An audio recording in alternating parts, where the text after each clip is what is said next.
talk about the experience of being at Stanford before PASU and as they appeared. But I do remember the energy that these guys brought and what they set up and watching it grow over the years. Yeah, that's me. I'm Ceci Evangelista, and I'm a contemporary of Donnovans. I arrived in 1984. Grew up in the LA area. Donnovan High School, for anyone else who's from LA. Worked briefly after graduating in the private sector doing public relations, hated it. Not the public relations part, the private sector part. Came back to Stanford in 1989. My first month was the earthquake. That was a lot of fun.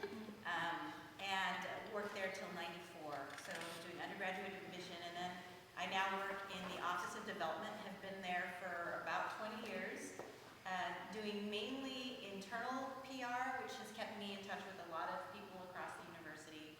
And now I actually do more of an alumni outreach role, so you might get a phone call from me.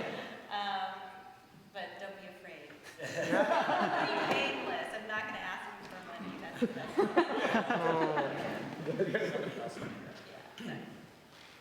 I'm Rick Yuen, and I was the first full-time director of the Asian American Activity Center 25 years ago in 1989. And we shared, back then, we shared an office with the Native American Center.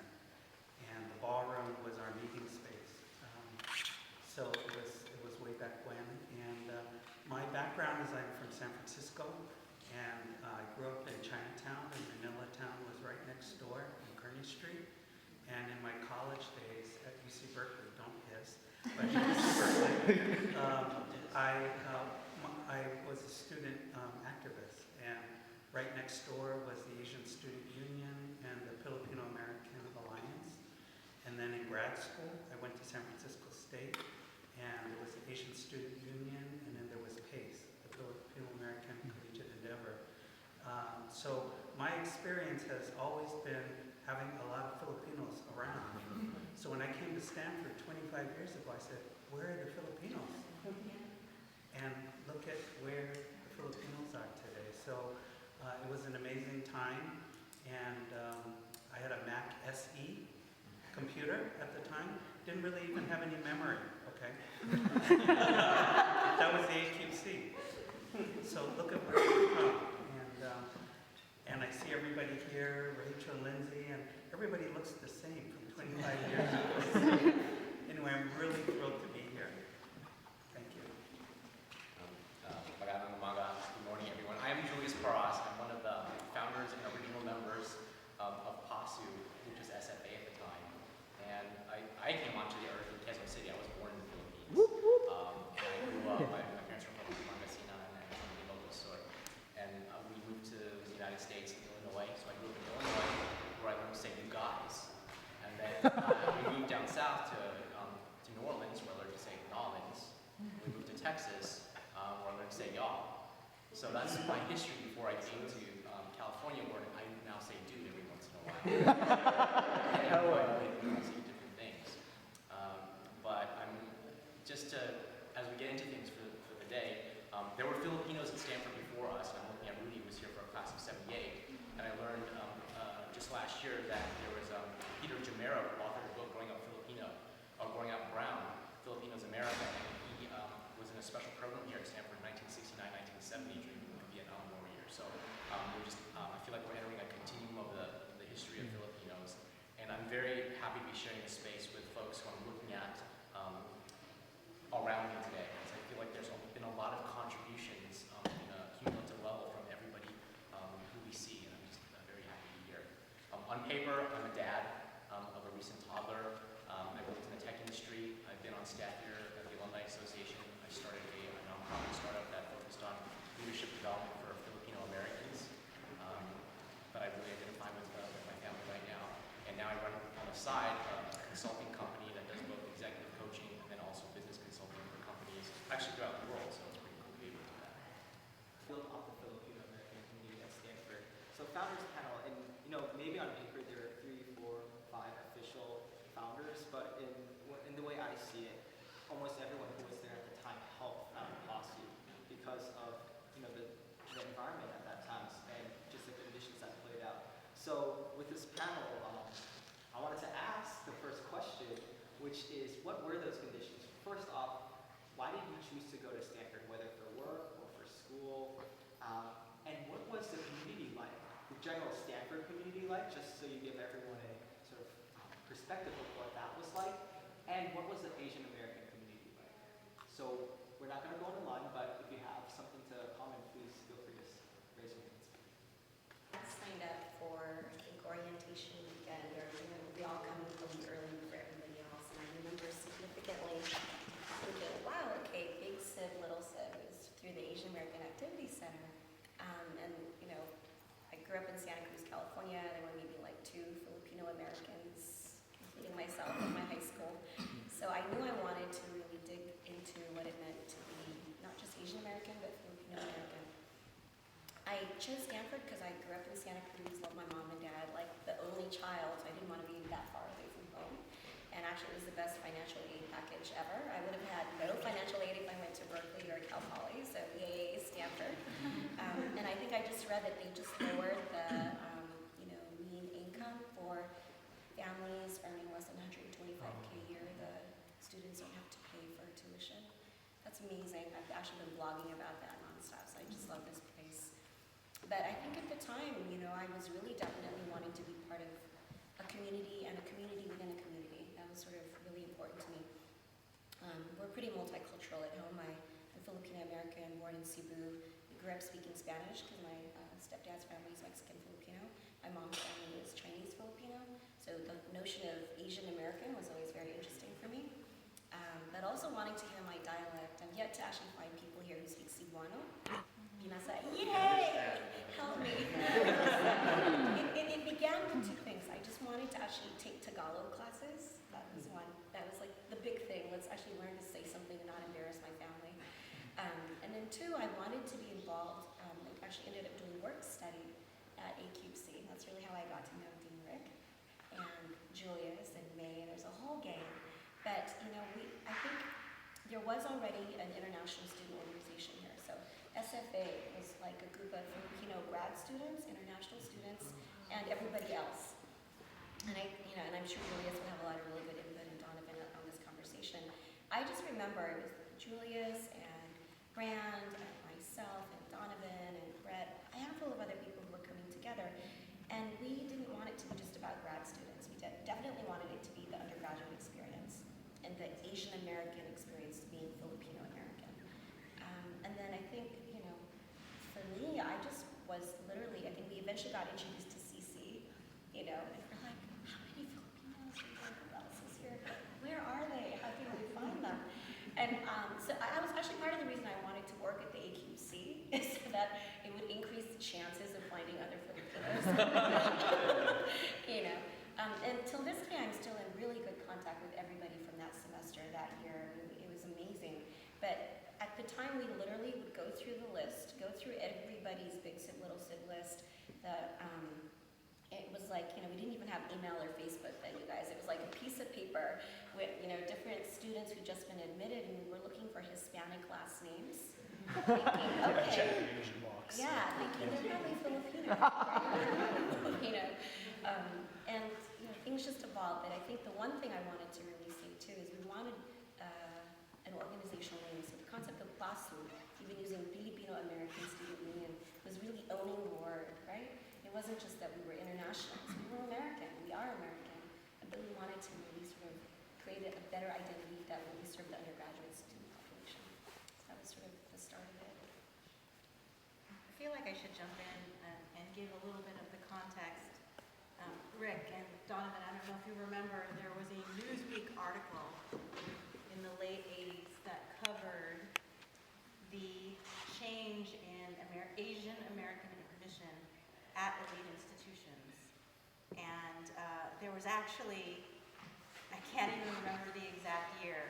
All I remember is that I was walking through White Plaza and a photographer stopped me and told me that they were doing a story at Stanford and would I be willing to pose for a photograph and be stupid? I said, yeah. And he didn't even tell me what the article was about, but he snagged another young woman and we posed on one of those little, the little poster things where the flyers get, and he like set us up there to front page of Newsweek.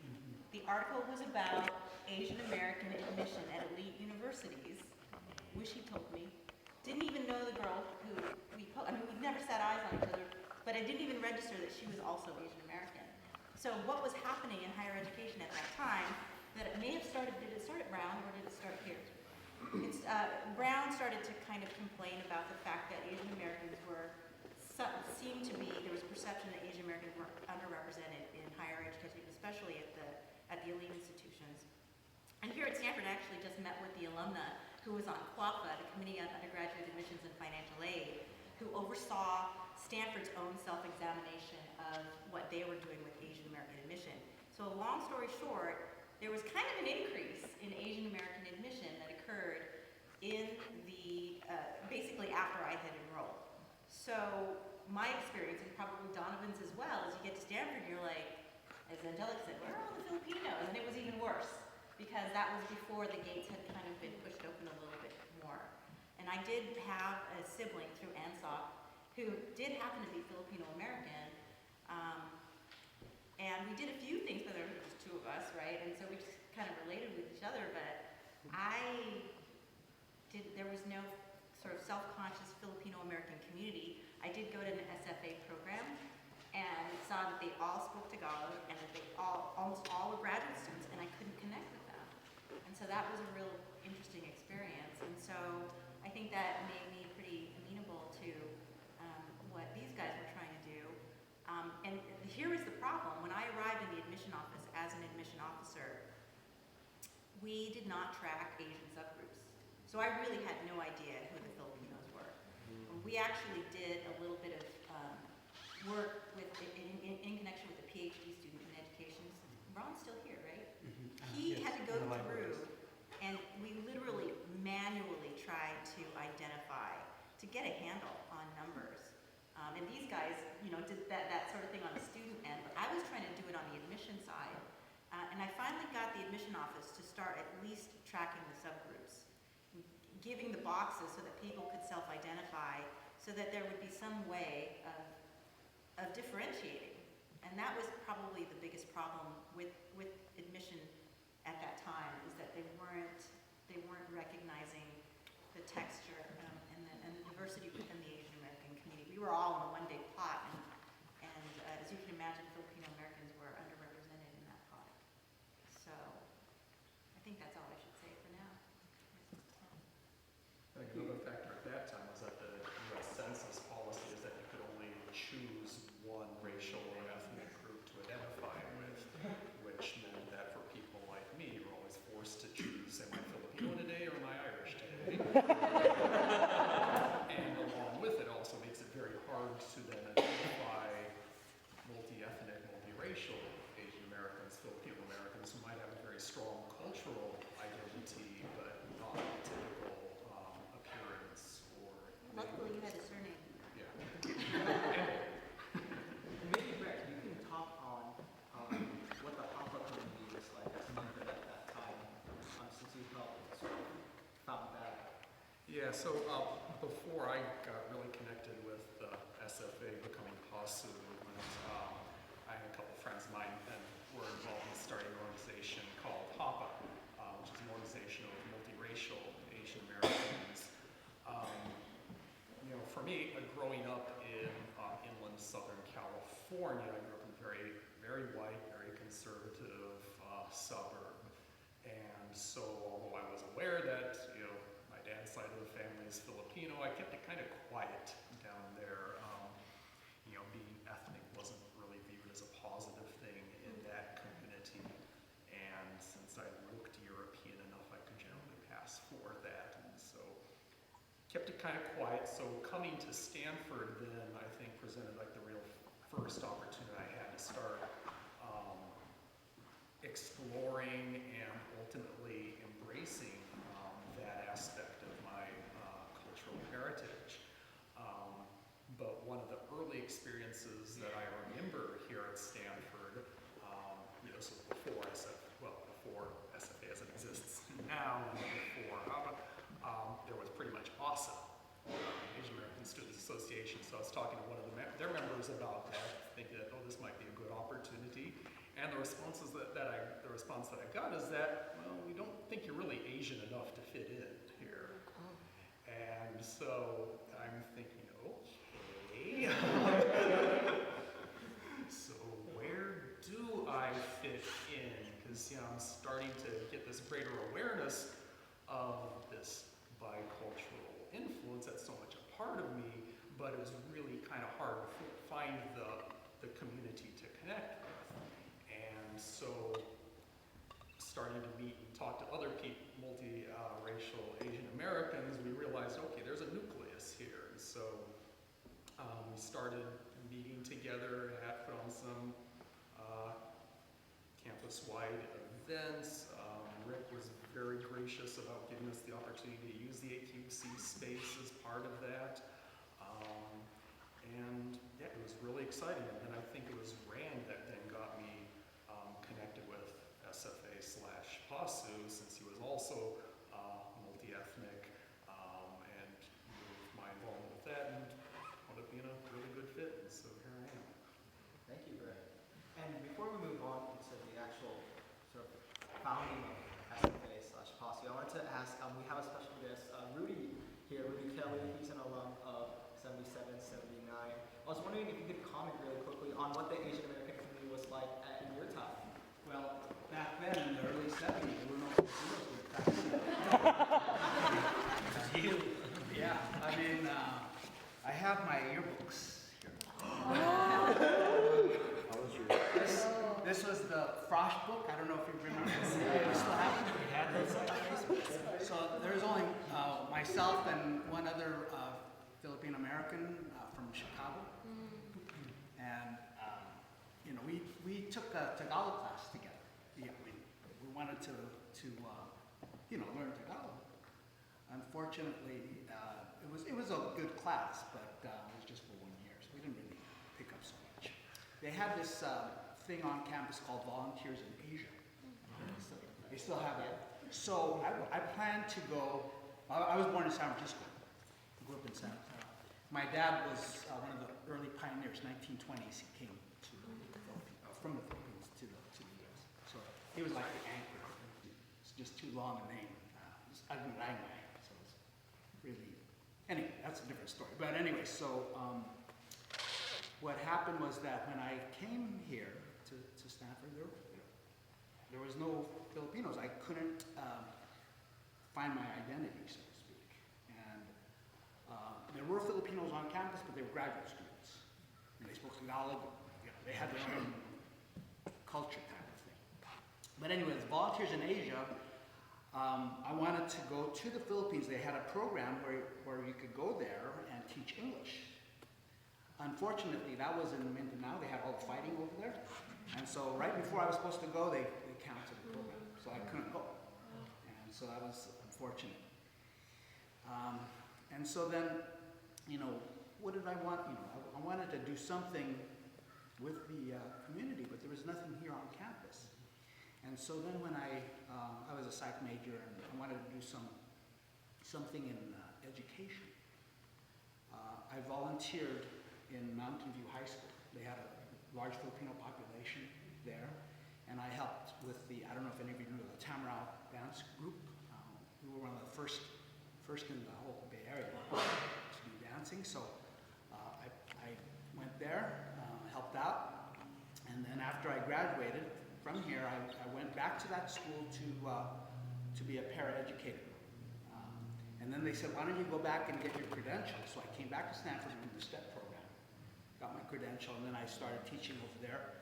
And I brought the Filipino identity to those students. And so I was able to, we toured California, went up to Chico, down to San Luis Obispo, went to Ollano to perform.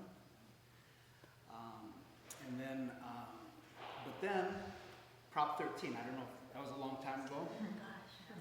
Budget cuts education, so I got cut from teaching. And I kind of said, what am I doing this for? And, but I still had my strong Filipino values that I wanted to instill. Now at that time also there was a great influx of Filipinos coming from the Philippines. I guess many of your parents came during that time. And so that's why there were more Filipinos coming into the United States and eventually, populating the schools. But I don't want to keep on talking, but it was different back then. I couldn't identify with anybody. I did go and move to Hammersholt House. That was the international dorm. So I tried to connect with people of color, and it was a good experience there.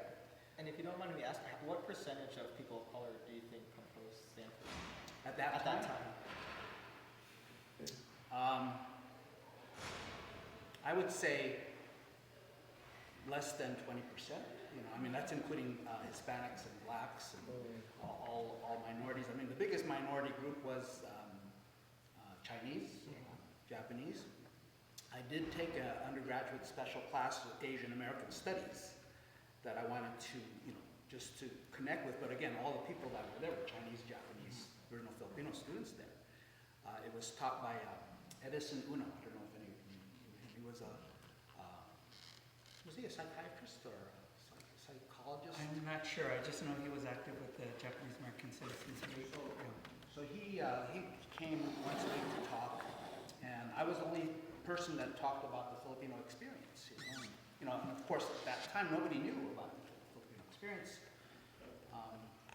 So I kind of just, when people were looking at me and I was explaining, they just they just let it go, and so I didn't have any other person to talk to about it. Thank you, Rudy, for sharing your experiences. So I think if you have questions later on during the day, just come and see me, because I think a lot of you have a lot of questions. I have books from. Definitely want to see your books. Thank you.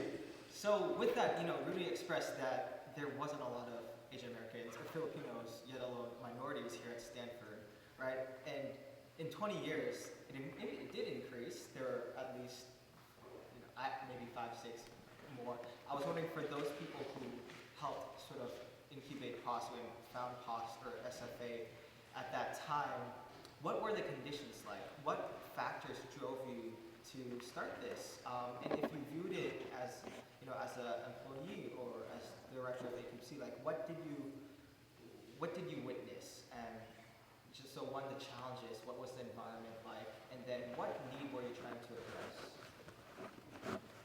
What was the mission? There's one part where I would speak, I think, is talking about the Tagalog class that, I'm sorry, what was her name? Linda Victoire, right? So she was on special assignment. She wasn't staff in the languages department. It was a special class. It was was it a 1 hour a week or 2 hours a week? Like 1-2 hours a week. Yeah, it was a very Monday night. Yeah, and I think we would go to her house. yeah, a lot of us were. I think there was they decided that there was a critical mass of people that would actually take the class, right? Because otherwise they wouldn't have paid to have a teacher come to Stanford. I think she was from Berkeley or something, or she was from far.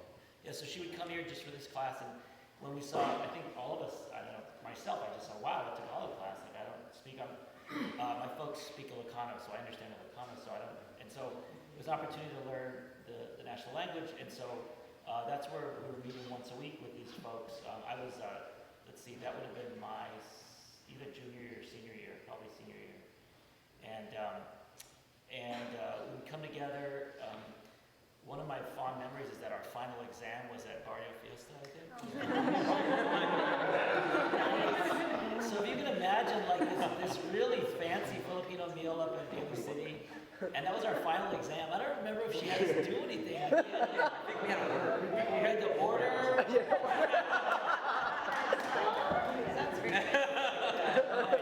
I just remember the food was amazing. So, that to me, I think that was my experience anyway. Maybe you guys can speak to that, but that brought us together, and then our excitement for that. And I think that I graduated soon thereafter. I was co-term, sociology co-term in '90, but I think that as I sort of hung around campus, I started to see PASU take shape in regards to the branding of it, T-shirts and hats, and it was a thing. And actually, the numbers of students started to shock me that they either came out of the woodwork or started to be admitted into Stanford in the early 90s even.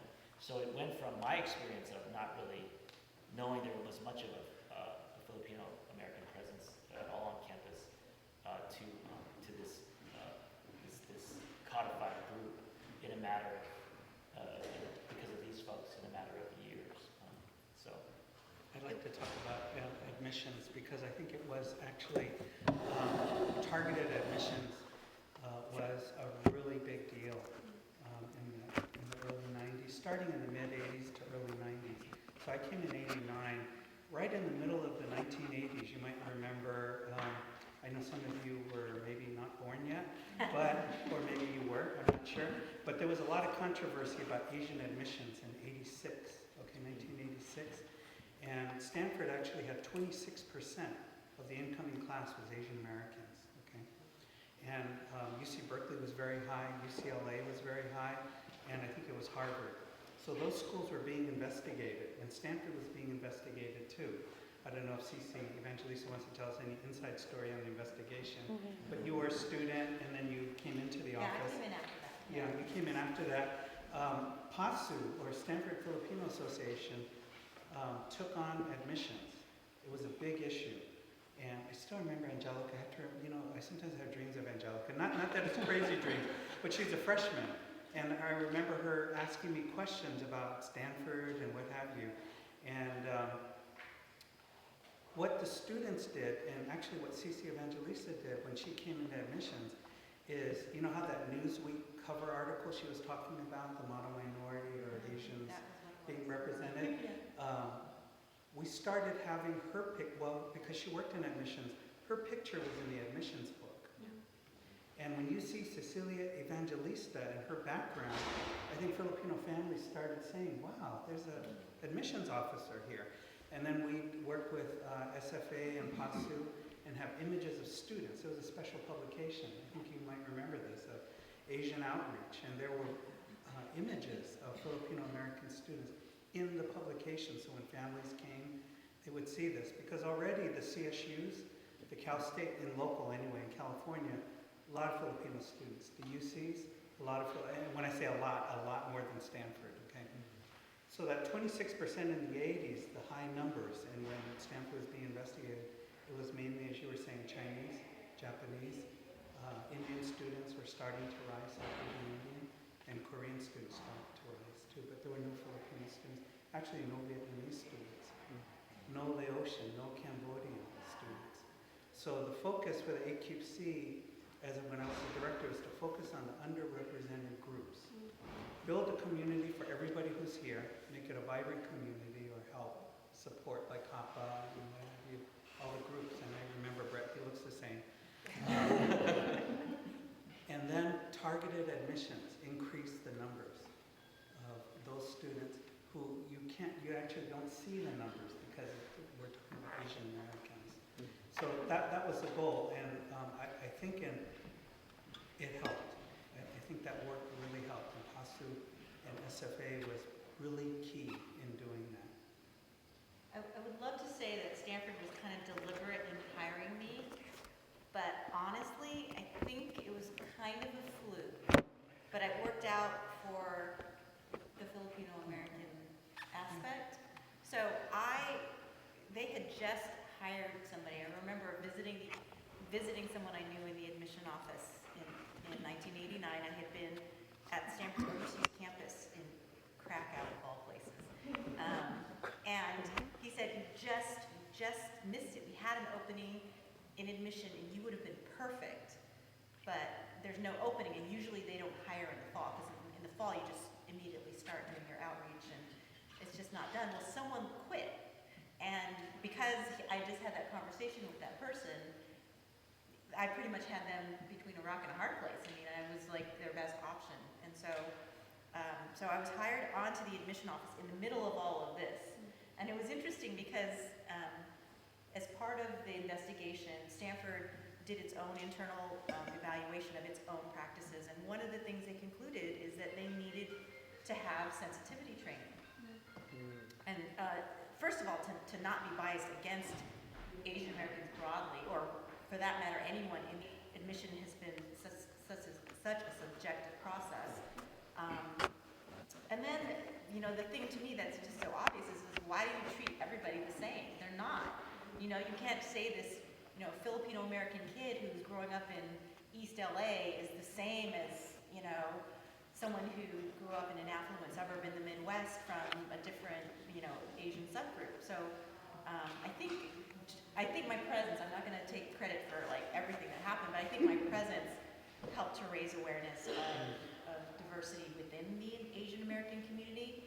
And the publication that we worked in, it was like a little newspaper. I don't know if any of you did like college fairs or anything like that, but we started bringing with us not just the general Stanford view books, but we had different newspaper. They were, it was just like, it was like the size of the Daily, and it had articles and information about the resources that we had, and we had one for each of the ethnic communities. And we brought those to our college fairs as well. And so we really, I think, I can say that in the aftermath, because I know that it got kind of ugly when we were accused of basically being biased against Asian Americans, that there was a good faith effort on the part of the university to just correct itself. And I worked with the people who were in admission. They weren't bad people, but they didn't know stuff.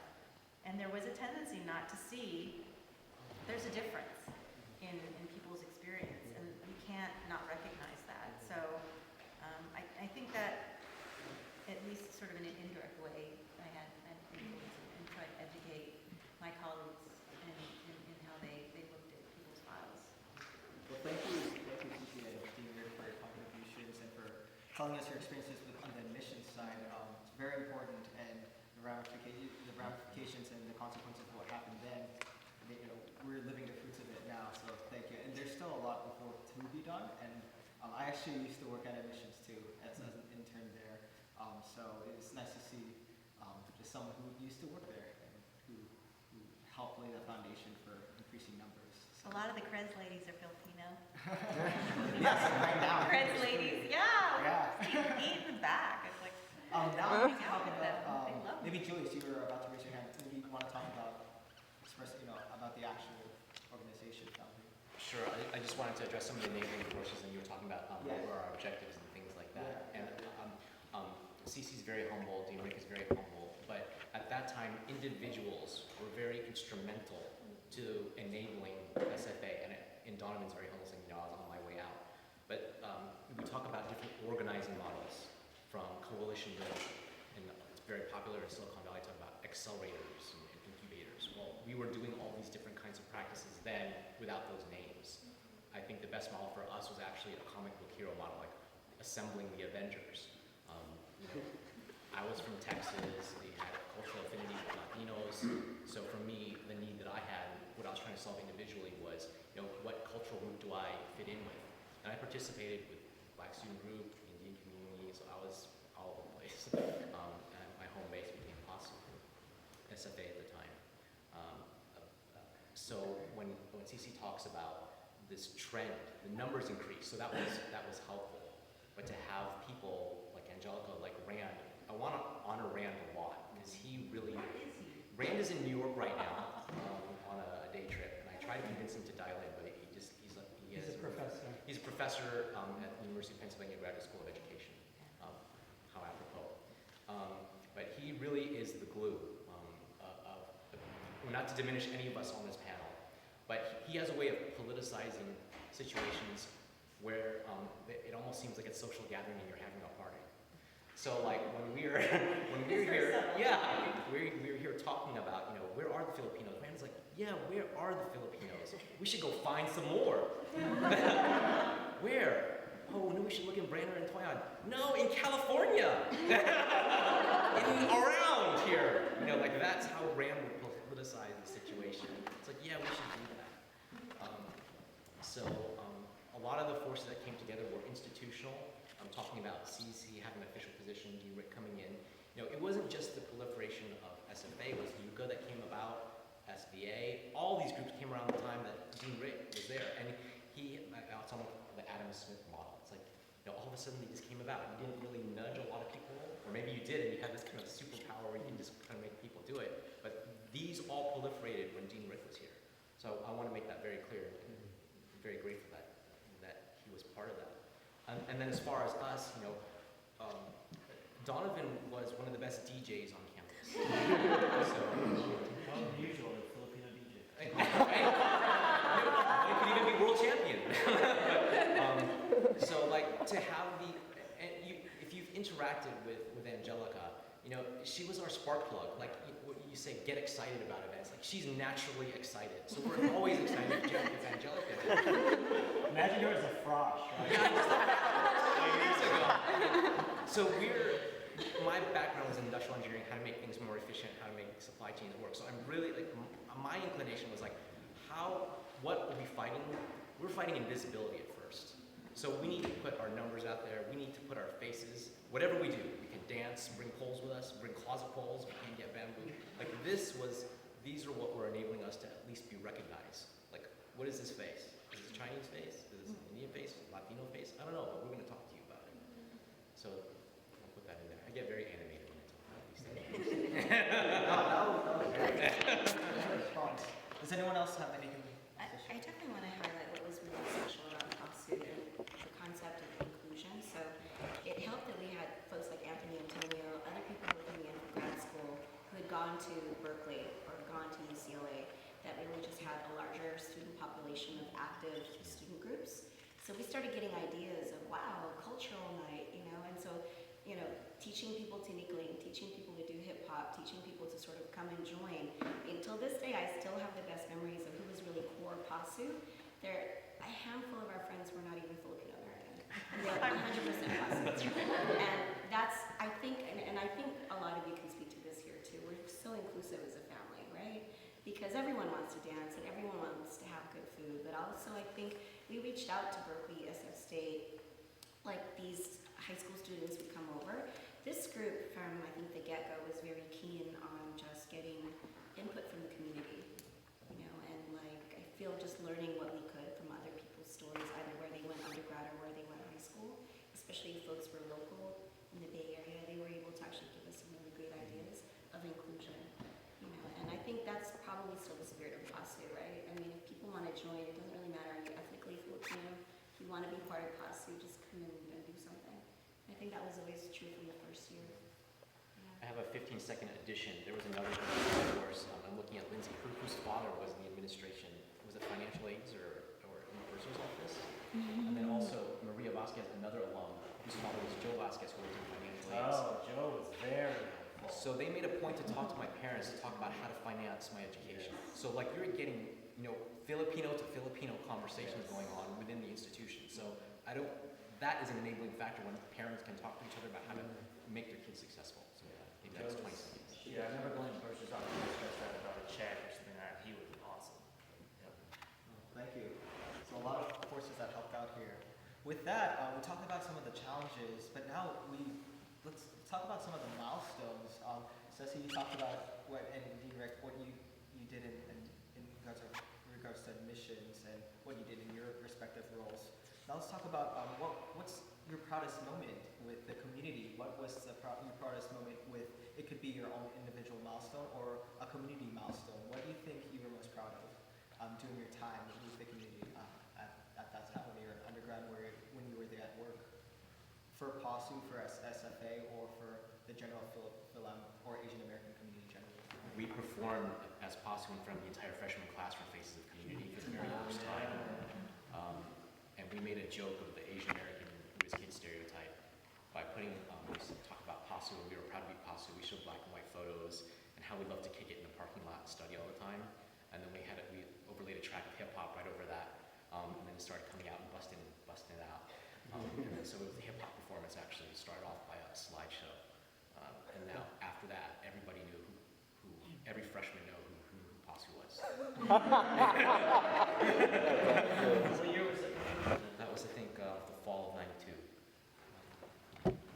Some of the hip hop dance groups started out of that too, didn't they? Or, I don't know if that's the right term, but. This will get me excited. So Yeah, okay. So one of the original hip hop performances in the Asian American community was Okada Talent Show, May of 1990. It was me, Rand, and 2 members of the UGA, Don Chin and Jean Ong. And so that was an early performance of hip hop. It later evolved to other performances of hip hop at the Asa talent shows and what have you. And then for folks who were around, like Michelle Florendo and other folks, started forming groups specifically for hip hop. So I would trace a lot of, and I mean, again, going back to the DJ, a lot of the evolution of hip hop on campus can be attributed to Filipinos actually, and the dance groups in particular. So I'll leave it at that. I remember doing parties here because we try to set up a pie and stuff. And just so that you guys know, that hip hop wasn't always on the forefront. I remember when seriously MC Hammer was too hard. Like, this was before he got crazy, but it would shut. we would try to play, Run DMC and the Beastie Boys and Hammer, and it would shut down parties because that's just not what people were listening to. God, he's so right. Asians. These are our love I'm Asians. so glad that you arrived, man. Yeah. So Asians were listening to Euro disco, which was New Order and Depeche Mode. That's right. White folks were listening to anything you could dance like this to. And the English beat and stuff, and then there was pop Madonna and all that. But hip hop wasn't a thing, so I do see that. Yeah, I remember the first PASU T-shirt had the old school hip hop street kind of graffiti look to it. You remember the maroon one that you guys first broke out in '92 or whatever? It was definitely, because Filipinos, I think, really, because we are, there's some of the research coming out around our relationship to Latinos and also African. I mean, we have been that crossover kind of group that can do all those different things, and I think it really brought that out. That's an interesting observation. Yeah. That's such a great point. I mean, I still remember all the design work from like Eangelica and Arvid Ibanez. I think one of the things that was really beautiful about the group is just we have really artistic people who are part of PASU. And then I think really, and the t-shirts were actually really, I hung on to my t-shirt. It was beautiful. It was a piece of artwork. And I think of PASU as being not just a conversation or a community, but also sort of a visual mosaic of the 4 years I was at school. If you want to see that, I actually have some of our original flyers designed by our regular So good. album that I belonged to the Christian Youth. But you guys know Facebook, right? We didn't have Snapchat, we didn't have social network, and we somehow still got the assets and the vision out there. Yeah, this is a side point, how did you communicate with you?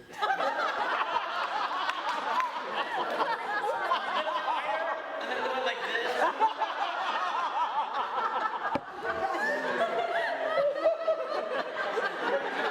What if I landed 2 if I see? The CS106A, okay, some of you know CS106A, 106B. In 1989, when PASU SFA started, email was just starting. The final requirement for CS106A was to send an email. Send an email to someone and also copy the professor in. That was the assignment. And Jerry Yang was around. He was an undergrad and he hung around the AQC. And I asked Jerry Yang in 91, 90. He was a PhD student in electroengineering. He was an undergrad and a PhD in electroengineering. I said, Jerry, what's going on? He was on the Tressiter Board of Trustees as a student. And he says, well, I'm collecting websites. I said, oh, that sounds interesting. So he was the chief Yahoo then with David Filo. So that's 1991. So communicating was, I don't know if it was by fire or hollering, smoke signals or hollering, but it was a lot of flyers and posters, and that's where the art came in. And I do remember Rick Elizalde and folks like that who were beautiful artists, and I think you still have that now. Maybe it's on websites and streaming and what have you. But it's back in the day, 25 years ago. So I was going to say, Christian, to what Dean Rick was saying, I actually remember we would go to the different dorms where we had the list of the PASU members, and we would flyer out their dorms. Like I remember, did you guys do that, Lizzie? We had email already by the time you guys were around. They made us do email like my freshman. Yeah, exactly. First email account. Yeah. But I remember passing out those flyers. Flyers, phone trees, Yes. and traffic patterns on campus, and and knowing major media outlets. So what I mean by that is, because of the flyers, I worked for ASSU and I would distribute the flyers around campus. That was my job for financial aid. That's right. So I found out what were the most effective channels for distributing flyers around campus. And I discovered the most effective channel was actually to put our flyers in the mailboxes of the Stanford Daily writers and reporters. So when we started getting press, it's because those were directly related to putting flyers in their inboxes so they could get the news that way. Plus, like again, we said folks in this group, they would just bring flyers with them, and just, as they go about campus, oh, here you go, here you go, here you go, and would read it. I remember Donnovan had a satchel all the time. Okay, that was One of our always had food, right? Food. No, thanks, Sarah, for the question. It's just, we realize so much on email now that it's kind of hard to fathom what it was like. Not to say that, just because technology moves so fast now. So, with that, I want to leave time for the audience to ask questions. But I did want to ask, going off the milestone question, what was your favorite memory from Stanford? Do you have a favorite memory? It could be with PASU or SFA, it could be with the community, it could be something personal. Feel free to share. I wanted to say that one of our honorees for the Alumni Hall of Fame, I think this was back in '99, was the former president of Ateneo in Manila University. And I know that some of you, maybe your families or some of us, our families, went to Ateneo. I just Google searched and found that De La Salle is #1 now in the Philippines, and University of the Philippines #2, and Ateneo's #3. But parents, grandparents are always arguing who's #1 and #2. Okay, but that was memorable, honoring Father Ben Neves. So he came back to Stanford. He had a PhD from Stanford in 1968, and then went back and led Ateneo for 20 years or something like that. But when he came out here, the students, many of you possibly, and undergrads PASU, and then SFA, this is where SFA came in. All the Ateneo and UP and De La Salle grads who were studying here came to meet with Father Ben Neves. So I figured out who they were. They're international students who are studying for their PhDs or masters here at Stanford. So Father Ben Neves said, and his top advisor was talking to students just like or alumni just as yourself, and he said, you have an important role in changing the world and bringing more value to the Philippines too, because you can change the world. And it really made me think that you folks, alumni and students, will actually change the world.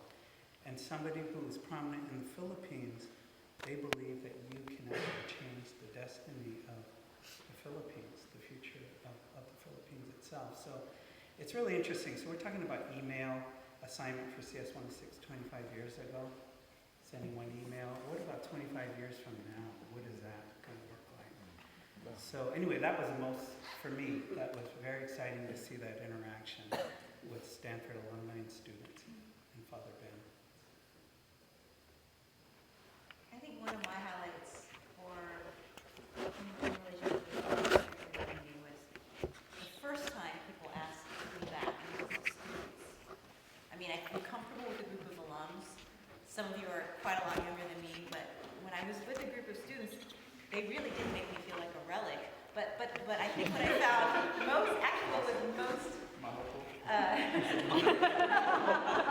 what was most inspiring was the number. I mean, they were wedged into the AQC. I mean, it was a big crowd, and that to me was striking because you could not have filled a room or even close to it when I was a student. And I didn't even know you directly, Donna. I mean, I think I saw you up there, at the parties.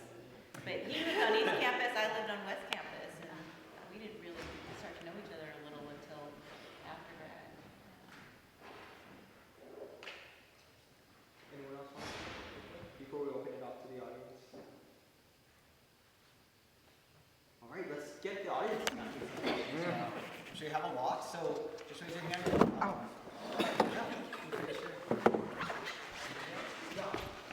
Yeah. Oh, maybe introduce yourself. Like who you are. I'm John Polvera. I graduated 2014. What is one thing you'd like to see the Filipino American community, whether current students or alumni, achieve within the next 5 years or 10 years?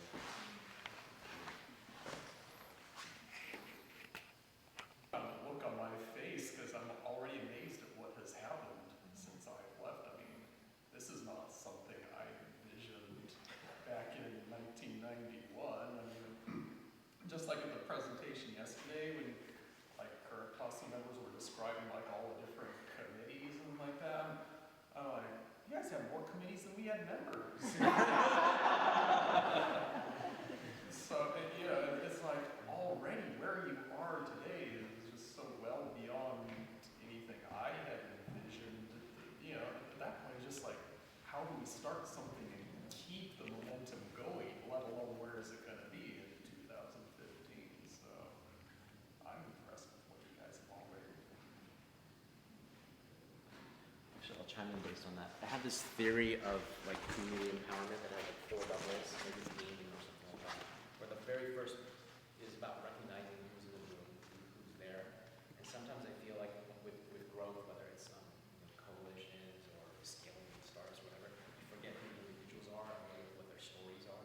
So something, I don't know if it's something to look forward to or to fall back on, is to remember like, who's John, what's his story, how did he get here? Rachel, look at AD, like how did they get here? And then after that we can go organize and change the world just a little bit more than we already have, just because you guys haven't done that so far. So that's what I like to see, like individuals all be free to take all the chairs. Thanks. I think for me, I've been very fortunate because like keeping in touch with Julius, just the network. Heidi's not here, but she's just another friend. Caesar's here. There's such great connections that I have now, just through PASU friends between New York and the Bay Area. So I think what I'd love to see is with the current students and also obviously more encouragement and scholarship getting into graduate school, but I would love to see the next generation of Donnovan coming out of this kind of ecosystem of not just friends and alumni, but really just thought leadership, where you can count on a Stanford alum and a PASU alum to sort of be there to talk to you about your job and your opportunities to publish, your interest in academia or your interest in entrepreneurship. I'm always doing a startup. I think it's really important. And I've been traveling a lot, probably even more than I can even keep up with a lot of our friends here. And it's so amazing for me to come back and to choose to come back to California and just to see and really sort of also benefit from the level of hard work that you guys and my recent alumni have been really reaching out. I mean, I was getting tons of email and reminders. It's great. So for me, I've already seen such great thought leadership from the recent alum reaching back to us, which is only going to encourage me to make sure that I also sort of am available. One more thing I know, and just to speak a little bit more, Caesar and I and Ceci are balancing time between 2 different alumni events. And what I would like to see is more Filipinos in the life of the university. Like, let's sit on some boards of other organizations besides SPAN and PASU. Let's get involved in medical school. Let's get involved in graduate school education, graduate school. Let's make that our new challenge, is to be visible all over the place, institutionally, holding positions. So I will challenge myself, the university, to be able to do that as well. Yeah, is there anything unique or like what's different about like Stanford Filipinos versus like Filipinos in Daly City or UC system if we go to college there or in SF or in other cities? Like what do we do for Stanford and what does Stanford do for Filipinos? You guys are in economics. Stanford's stock is rising. And I always say if I could invest in Stanford, that'd be great. I mean, not just to make money, but just. And my investment has been in time and knowing all of you. And I've also visited Father Ben in Manila, Father Ben Nevers in Manila, and I've seen the town and the surrounding area. I haven't been to Cebu yet. They told me to keep going to go to Cebu, and it's beautiful. But Stanford is different. different because it is a very strong incubator and a strong place, strong education. I saw Kusela just come in. Kusela is an organizer. She's going to be speaking later. So I'm not just talking about the stock market, but I'm talking about organizing too. There's phenomenal on-the-ground organizers too, which is really needed coming out of Stanford. But anyway, you have so many resources here. And I was telling, who was I telling? Julius, that when you graduate, or alumni, you're alumni, I'm sorry, many alumni here, you have your Stanford alumni email address. That is worth platinum. I mean, it's amazing. As you probably know, opens a lot of doors and these kinds of things. So use it wisely. There's a lot of responsibilities, I believe, on all levels to really make this a better place. I gotta answer this question carefully because I married a UC Filipino.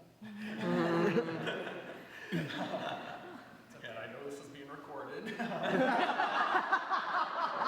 Off the record. I can turn it off if you want. So my wife was an undergrad at UCLA, so she was involved in their organization there, and they're massively huge PCNs and so forth, which is something we, of course, were not capable of pulling off at that time here. But you know, she's also told me about very different kinds of experiences there, being in such a large Filipino student group, and you know, the different cliques that may form, and some of, you know, conflicts and other issues, and how it was easy to kind of get lost or, you know, feel like just kind of one in a crowd, which was never an issue for us here. I think not only is there selection bias here at Stanford, where we're really skimming the cream of the crop to come here and be a student here, but also the fact that it is a little smaller community, I think, creates an impetus where if you're going to be part of this, you have to step up, you have to get involved, you can't just kind of ride on the coattails or assume that somebody else will do things and that it will just happen. You know, requires dedication, requires flexibility, and trying things that are a bit uncomfortable and new and maybe nobody has done before. And I think with each successive generation, it's proven how successful that can be. I don't know if one could say that, you know, UCLA's or Cal's group has experienced the kind of phenomenal growth institutionally or socially that you've demonstrated here. I think one thing that strikes me, especially now that I'm in more of an outreach role for the university, is kind of the reach that a place like Stanford gives you. You have this access that you can use any way you like. You have access to the greatest heights, but then you can just, you know, like tool around in the New York subway and kind of, you know, be one of the people. And I actually find that to be very liberating. I feel like I can talk to anyone. I can talk to the chair of the board of trustees, and I can talk to the women who file the credentials in the admission office. And I don't know if there are a lot of backgrounds that you can have where you can just kind of go from one to the other pretty much seamlessly. And so I sometimes feel really fortunate. Like I often will go, when I feel like I will get, someone will actually take a meeting from me that hasn't spoken to anyone from Stanford before. And I feel like sometimes they're telling me stuff that they've not shared with someone else representing Stanford. And I think it's just because there's a trust and there's a comfort that, I don't know, it just comes from being, I don't know, I always felt like being Filipino helped me to connect with a lot of different kinds of people. And so I think that if you have that combination of a Stanford pedigree and this sort of access to all kinds of people, that we've got to leverage that in some way. And, you know, it's going to be different for all of us, but it's kind of a, I don't know, I feel pretty lucky to be able to connect with people and to feel trusted. So, I don't know, that's really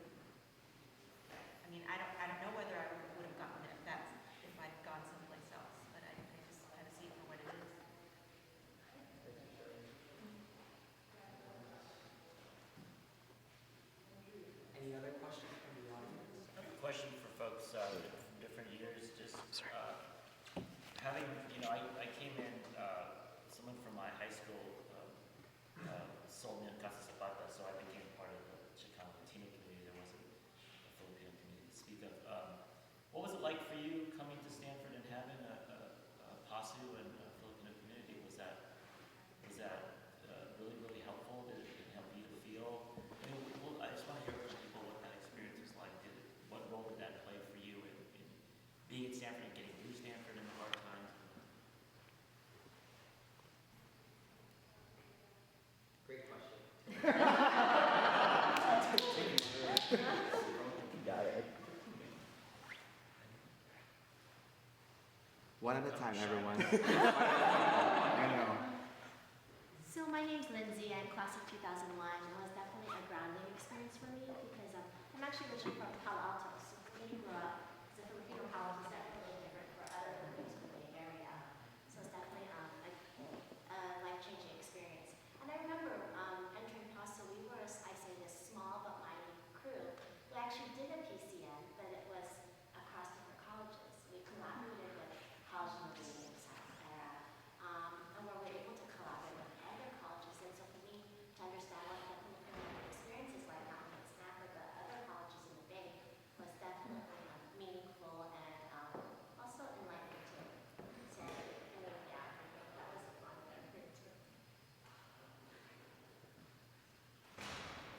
My name's Christina, and I actually was a graduate student here. I was in the School of Education. I studied policy, organization, and leadership studies. And I did my undergraduate at UC Davis. And at Davis, there were, 7 different Filipino organizations. There were 400 Filipino undergrads. So to come from Davis to Stanford, where I was the only Filipino person in my cohort, I think the only Filipino person at the School of Ed at the time, there might have been 1 or 2 others. It was really isolating, and it wasn't until I took a class with David Palumbo where I met other students that were in PASU.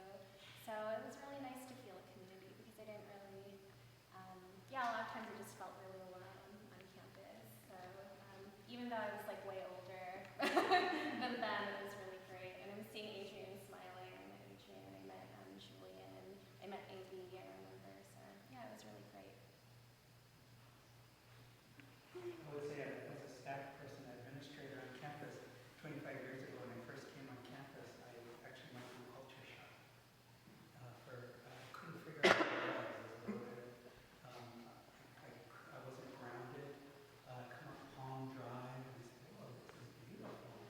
I was used to more the subways. I was used to Muni in San Francisco, or taking the AC transit across the bridge or Barn. So I was going through culture shock for 6 months, and finally, I don't know for you in grad school, hopefully it ended, the isolation, that it resolved. Well, I don't know, it's not necessarily a bad thing, and culture shock's not a bad thing. And that was actually something I was going to talk about here, like in PASU, the students who came here early on, and maybe even today, may go through culture shock because it is different.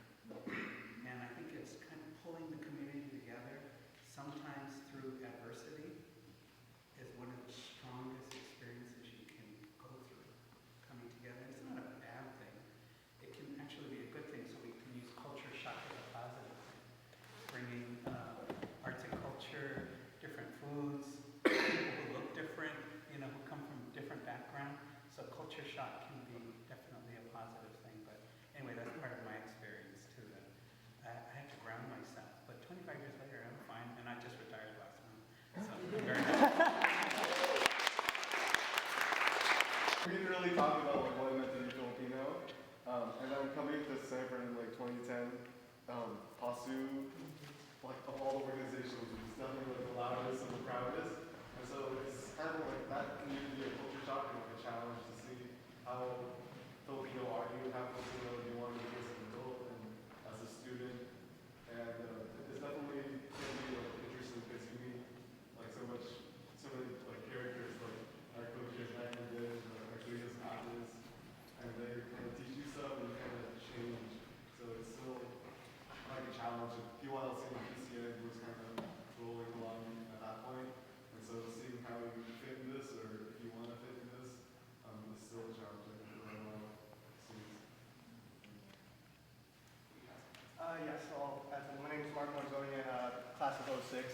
I think it was, so the original question was, how did PASU affect you when you came in? In addition to like kind of the social challenges, one of the things I had in my mind coming from a high school with a good amount of Filipinos was, oh, the Filipinos were the cool kids. And here I am, the quiet, nerdy one. And it took some while to get into the community, for me personally. Here. But once, yeah, here. But once I was, I think what I really took out of it was a lot of education about the issues of the Filipino community, of the Filipino American community. And it raised a lot of questions.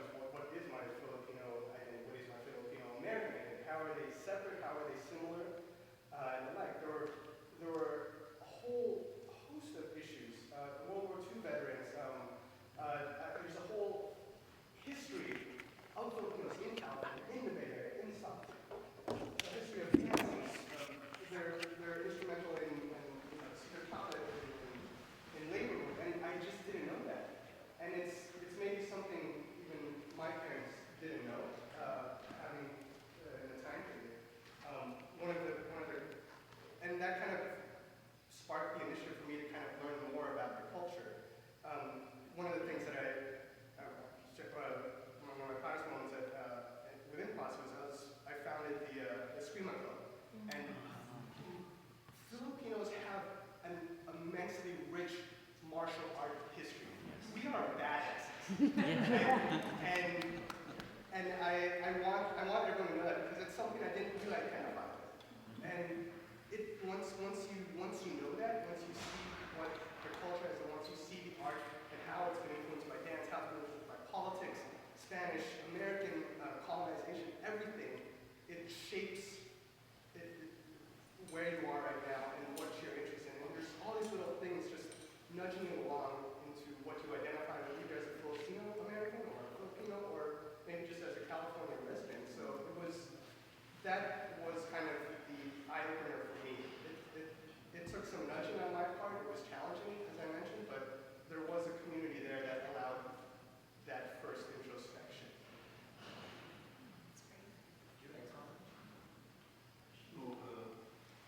Yes, I'm Robert. I class of 63.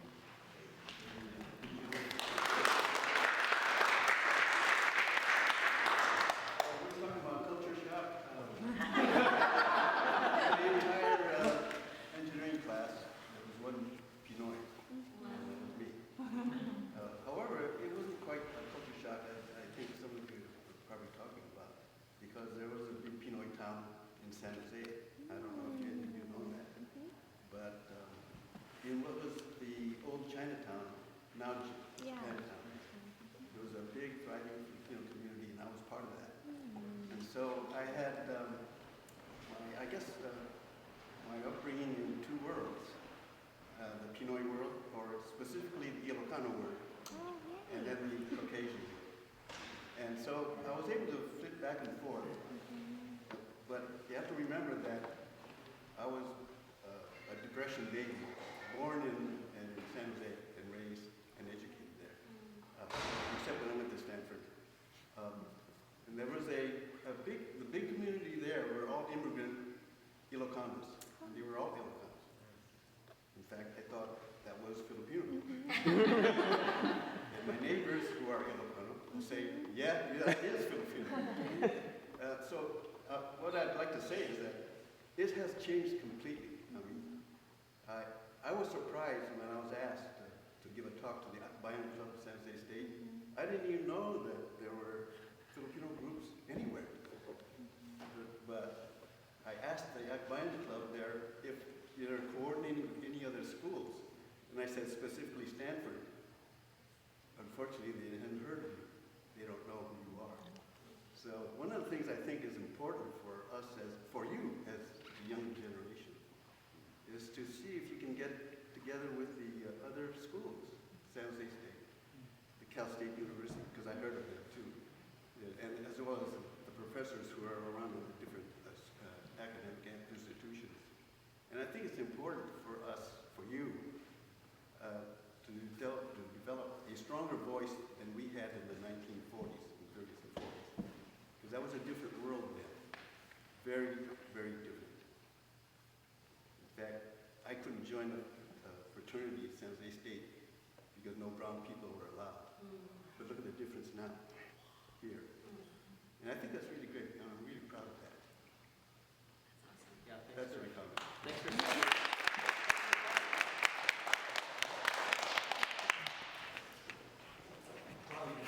Oh yeah. I definitely felt pretty scared coming into Stanford my freshman year because I didn't really know what to expect, and in my high school there were maybe one other, I came from Catholic high school, and one other Filipino besides myself. So I wasn't really, and most of the Filipinos in my hometown all went to public school. I was one of the few that was actually attending a Catholic high school as a Filipino, and so I wasn't really close with a lot of my fellow peers, I suppose, at my same age back at home.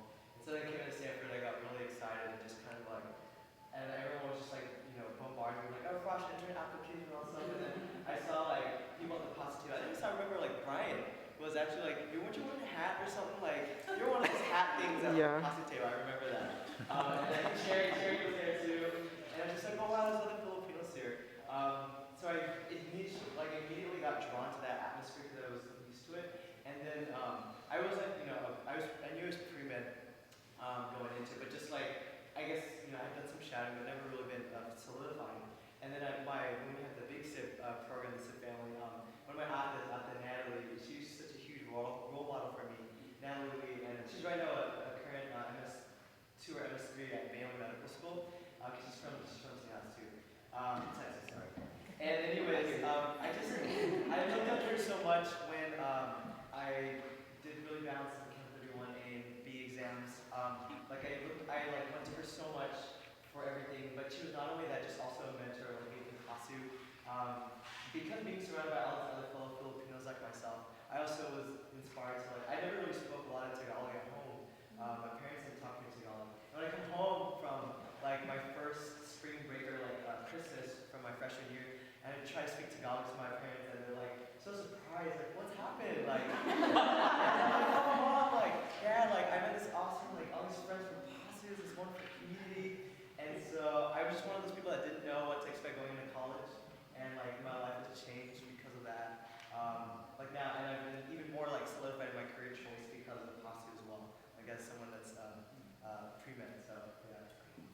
Thanks for a quick synthesis or sort of overcap of what all the panelists have talked about. For me, I'm just blown away all the amazing, rich experiences y'all have shared with us, from founders and from recent alums who shared in the discussion, Q&A, to I like to say the seasoned alumni from who were there when it all began. Thank you for all the support you've given us. I think this was a great how to start the day off. Really set the foundation of what the next 25 years should be, as Steve pointed out too. And with that, I think, we've accomplished a lot. We have, and we should commemorate that. And that's one of the main goals of this weekend, to commemorate and cherish the milestones that we've accomplished together. Even though we didn't know each other across the generations, in a way we still supported each other because of legacies we left behind, or because of the missions we're still trying to advance. I think that's really important to acknowledge. But it's also important to acknowledge the road ahead, the next 25 years. What I believe, Robert, you were saying, right, Robert? Yes. That sometimes here at Stanford, we get stuck in the bubble, right? Because one, we're busy, and if you didn't know, students get more and more busier each and every year. I don't know how, but they do. And how do we escape this bubble and make those connections? Because those connections are definitely meaningful. And since what I took out from your conversations about the founding, what a quote I wrote down, assemble the Avengers, right? Assemble, everyone, all the Avengers have their own movies, but honestly, the greatest movies were the Avengers movies. And I'm totally looking forward to the next one coming up. When everyone assembles. So yes, let's assemble within Stanford, but I think we should definitely outreach and come together as a community outside of Stanford too. And I know a lot of us are already doing the work. A lot of us, Amy, Julian, Michael Tag, and a lot of other people here are doing community work with Daly City, San Jose, workers, immigrant rights,